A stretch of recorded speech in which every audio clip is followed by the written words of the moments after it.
talk to you, but I don't wanna be.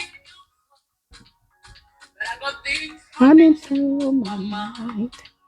please don't mind. Things in my mind. Will talk to you and I will be fine. Woo. Today we are talking parenting.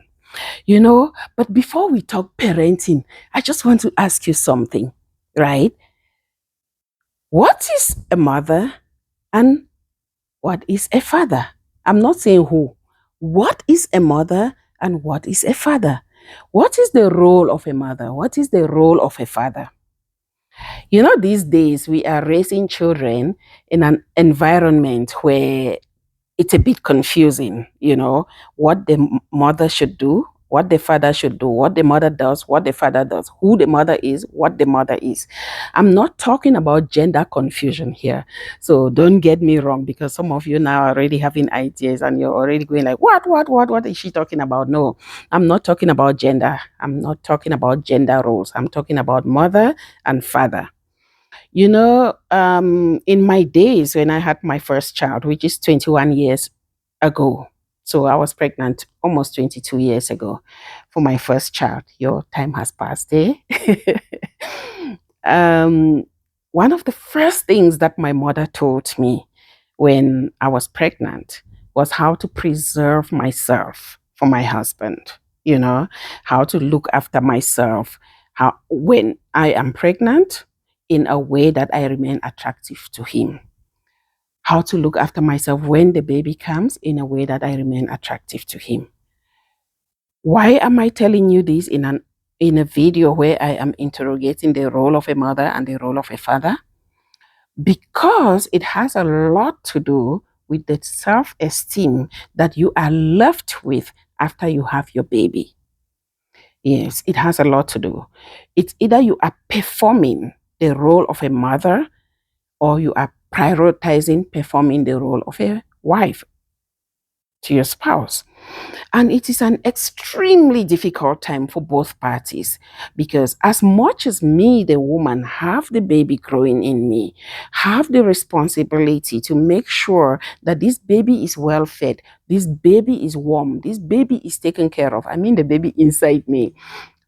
By the way I take care of myself, my partner also has the responsibility of making sure that I'm emotionally, psychologically, sometimes financially, and sometimes socially stable throughout this pregnancy.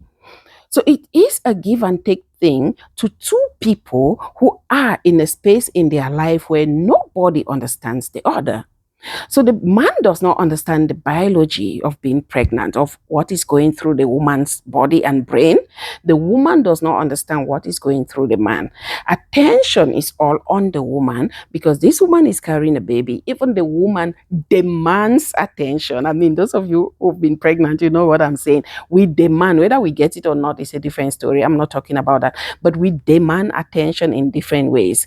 Number one, in the meals that we eat. Either we placed ourselves on or the doctors placed us on. Number two, in the clothes that we wear. Yes, you can wear the same clothes, whether you like it or not. You will have to change your wardrobe or you will have to adjust at the point your style of dressing and everything. And also in the way we talk. I always told people that once I was pregnant, my way of talking changed, Whether it was for better or good is for them to judge, not me. But we demand, and we get them in most instances. On the other side, the man's self-esteem is sort of, in a way, shrinking. Yes, they are happy that they're going to be a father. They are glad that their child is going to come. They are proud that they're going to nurture you, look after you, care for you, provide for you, the woman and the child, for those men who provide. They are happy that they're going to guide you. They are happy that they're going to be the roof over two people's head or more, not just a woman and themselves. So all of that comes in, but they are not as demanding and they are not as provided for as the woman. So I always look at that as the time that the role of mother and father set into a relationship and offsets the normal of that relationship, the norms of that relationship. It offsets it in an imbalanced way where most of the attention and sympathy goes to the woman and the demand and expectations are on the man. Okay, now the child is born. When the child is born, the man is happy.